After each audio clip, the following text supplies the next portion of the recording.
What if you discovered a shocking secret hidden in plain sight at your favorite diner? Undercover owner saw a waitress with a broken hand in his diner. Denise Carter balanced trays with one arm wrapped in bandages, pushing through the pain, while her manager, Ross, tore into her for every tiny mistake. Customers whispered, some pitying, others shaking their heads at his cruelty. What no one knew was that her injury was no accident, and Ross was hiding something far darker. Watching. From the corner booth, Harold, the undercover owner, realized things didn't add up. The deeper he dug, the more disturbing the truth became. Want to know the secret that could change everything? Stick with Storyloom till the end to find out. Before we go any further, if this is your first time watching one of our videos, we'd love for you to hit that subscribe button. Your support means the world to us, and it helps us bring you even more powerful stories on Storyloom. Stick with us till the very end. And if the story moves you, drop your thoughts in the comments and share it with a friend. Now, let's begin. The diner smelled of burnt coffee and fried bacon that never quite left the air. Morning rush hour meant the counter buzzed with chatter, the hiss of the grill and the shuffle of plates stacked high. In the middle of it all was Denise Carter. She was hard to miss, not because she made a scene, but because she worked like three people rolled into one. Her hair tied back, apron already stained. She carried steaming mugs in her good hand while balancing plates against her hip. The other hand, her left, was wrapped in bandages that stretched to her wrist. Anyone watching closely could see the stiffness in her movements, the quick flinch whenever her fingers brushed something by mistake, but Denise smiled anyway. That was her shield. Behind the counter, the manager, Ross, leaned against the register, smirking as he barked orders. "Pick it up, Denise. Don't keep people waiting. You think this is a charity?" His voice cut through the diner like a knife, loud enough for customers to hear. A few looked up, shaking their heads, whispering. At table 3, 2 women in business suits leaned closer, their voices low. Poor thing. Look at her hand. She shouldn't even be working. Yeah, but Ross? He never lets up. Always on her case. I don't know how she takes it. Denise heard them. She heard everything. The laughter, the pity, the digs Ross made. Every time she moved slower than usual, and yet she kept going because, for her, quitting wasn't an option. Rent didn't wait. Bills didn't care. By mid-morning, sweat had gathered at the back of her neck. Her good arm ached from carrying too much weight alone. She sat down and ordered at table 6, whispered a soft, "Enjoy your meal," and turned, only to bump into Ross himself. The collision sent a glass of water spilling across his shirt. The diner went silent. Ross leaned in so close she could smell the sour coffee on his breath. Clumsy again? You're just looking for excuses, aren't you? A few customers shifted uncomfortably. Someone muttered, "Man, give her a break." But Ross ignored them. His eyes locked on Denise like a predator enjoying the hunt. She mumbled an apology, reached for a towel with her good hand, but he snatched it away. His lips curled into a grin only she could see. The kind that told her this wasn't about the spill. It was about control. And the worst part? She knew why. Can you guess what dark secret Denise uncovered about Ross? Stay with Storyloom to unravel the truth. Weeks earlier, she had overheard Ross bragging about skimming money from the register. She hadn't meant to listen. She was just cleaning tables after closing when his voice carried through the thin office door. At first, she thought she heard wrong, but when she pressed her ear closer, every word confirmed it. Ross was stealing, and when he caught her outside that night, frozen in the hallway, she remembered the flash of anger in his eyes, the way his hand shot out and twisted her wrist until something cracked. The pain had dropped her to her knees, but Ross only sneered. "Clumsy, huh? Better keep it that way. One word about what you heard, and you won't just lose your job." Now, with her hand bound and useless, she was the one being marked as incompetent. By the end of her shift, Denise's body was trembling from exhaustion. She leaned against the back counter, whispering a quiet prayer that no one heard. She didn't know it yet, but someone had been watching her every move. Someone she thought was just another customer grabbing a cheap meal. And that quiet gaze was about to change everything. Most customers came and went without much thought, eating their pancakes, tipping if they felt generous, and rushing back into the world. But one man never seemed to rush. He was older, maybe late 60s, with white hair trimmed neat and boots that had seen more road than city sidewalks. Folks called him the vet because of the way he carried himself, straight-backed even when sitting, eyes sharp even when silent. Most thought he was just another retiree passing the time over a plate of eggs. Nobody knew that Harold Whitman was the actual owner of the diner. For years, Harold had kept his identity hidden, preferring to blend in with the regular crowd. He believed you saw the truth when people thought no one important was looking. That morning, Harold stirred his coffee slowly, his gaze fixed on Denise. He'd been watching her for weeks now, always working harder than the others, always the one Ross targeted. But today, with her hand bound in thick bandages, it was different. Every tray she carried looked like it might slip at any second. Every smile seemed carved out of pain. At the next booth, two young men whispered loud enough for Harold to catch. "Man, that manager's got it out for..." "Yeah, I've seen the others slack off plenty, but he never says a word to them, just her." Harold's jaw tightened. He had run businesses long enough to recognize bias when he saw it, and cruelty. Ross strutted past Harold's table then, laughing at something on his phone. When Denise asked for help carrying a heavy stack of dishes, Ross didn't even glance at her. Instead, he muttered, "Use both hands. Oh, wait, you can't." His chuckle cut through the diner like nails on glass. Harold didn't move. He didn't react. But inside, his blood simmered. Later, while Denise wiped down a counter, Harold caught the faintest wince in her eyes when she bent her wrist too far. He also noticed the way she avoided Ross, like a person who'd already learned that getting too close meant danger. Something wasn't adding up. When the lunch crowd thinned, Harold quietly asked for the manager. Ross came swaggering over, assuming it was just another customer complaint. "Food not hot enough? Coffee too bitter?" He smirked. Harold shook his head. "Just wondering about that waitress. She's injured. Why is she working the floor?" Ross's grin faltered for a split second, then returned. "Her? She's clumsy. Always messing up. Half the reports in this place are on her, but she begged to stay on the shift, so I let her. You know, I'm generous like that." Harold nodded slowly, though inside, every word from Ross's mouth tasted like a lie.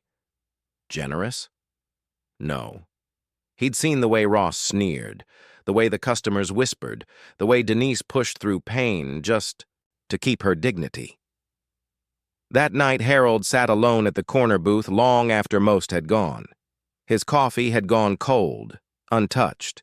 He stared at Denise cleaning tables with her good hand, still smiling faintly at strangers, even though her eyes looked heavy with fatigue. The old veteran narrowed his eyes. If Ross claimed Denise was the problem, then Harold was going to find out for himself. And if what he suspected was true, someone in this diner was about to regret underestimating both her and him. The next day, Harold returned to the diner. Same corner booth, same black coffee. To everyone else, he looked like the same old veteran with nowhere better to be. But his eyes weren't on the menu. They were on Ross. Ross strutted from table to table, cracking jokes with customers, laughing louder than anyone else. But the moment Denise walked by, his face hardened. Every move she made, he pounced. If she poured coffee too slowly, he snapped his fingers. If she wiped the counter twice instead of once, he smirked and muttered about wasting time. Harold noticed a pattern. It wasn't just criticism, it was targeted.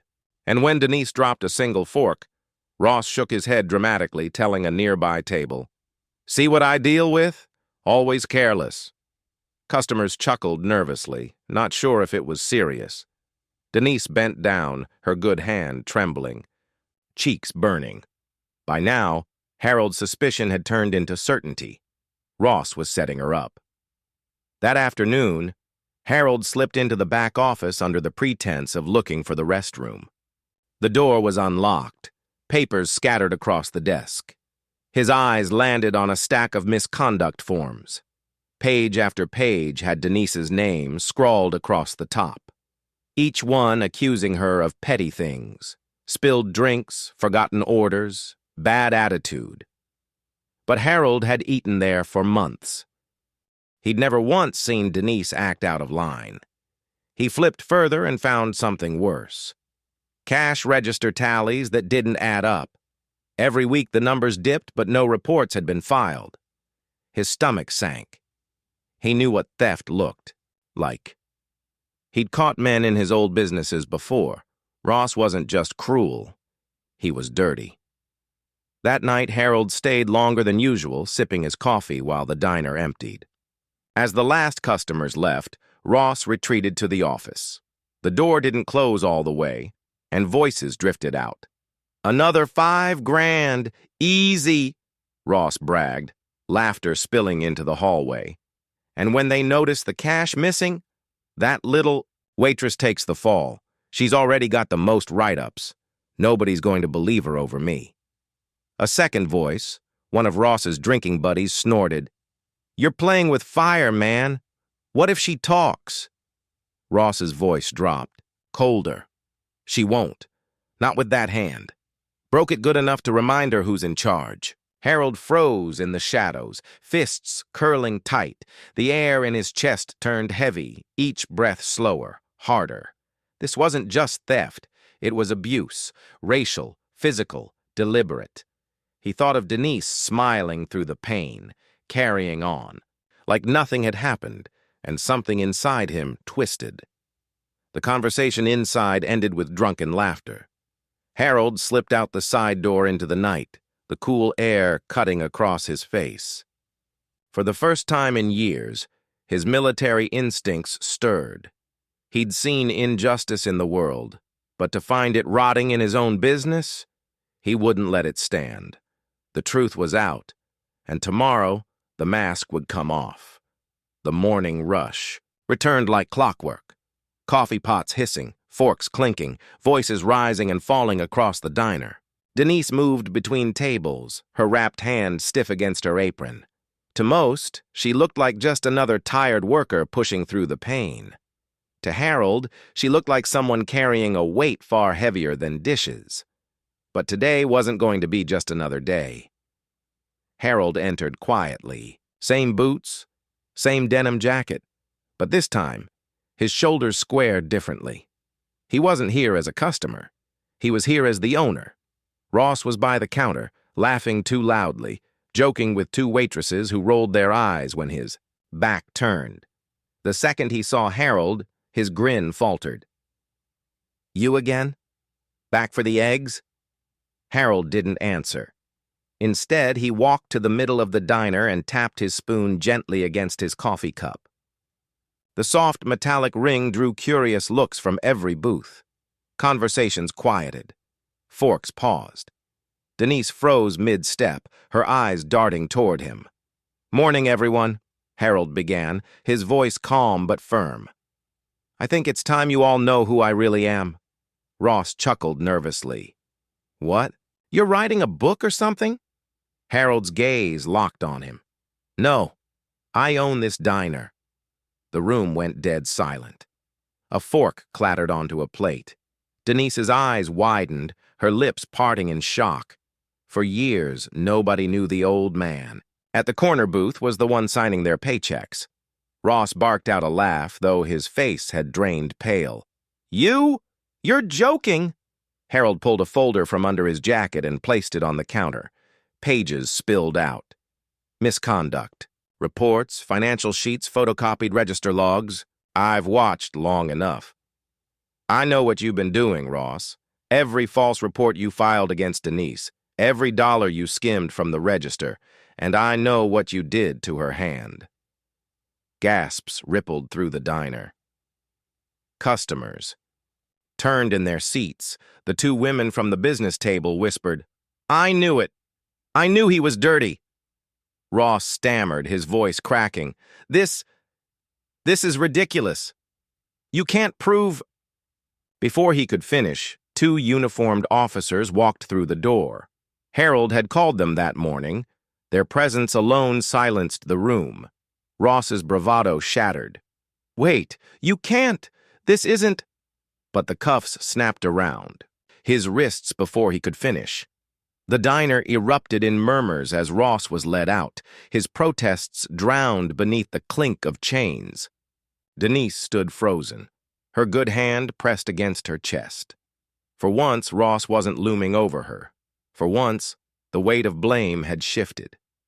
Harold turned to her, his voice softer now. "You've carried this place on your back. While others lied about you, you kept it running. From today forward, you're not just a waitress. You're the new floor supervisor." Denise blinked, tears pooling in her eyes. The bandage on her hand trembled as she pressed it against her lips, a muffled sob escaping. Customers clapped, some quietly, some loud enough to echo. And for the first time in years, Denise straightened her shoulders, not as the woman people pitied, but as someone finally seen for who she truly was. Outside, Ross's shouts faded as the police car pulled away. Inside, the diner smelled the same, burnt coffee and grease. But the air felt different, lighter, cleaner. Harold sat back, at his usual booth, coffee in hand. But this time he wasn't just watching. He was smiling because justice had finally been served. Never underestimate the quiet strength of those who keep showing up, even when the world tries to break them. Denise's story proves that truth always wins, and justice always finds the guilty. If you believe stories like this should be told, hit that subscribe button, share this video with someone who needs to hear it, and drop a comment below because your voice matters too. Join Storyloom for more stories that inspire and reveal the truth.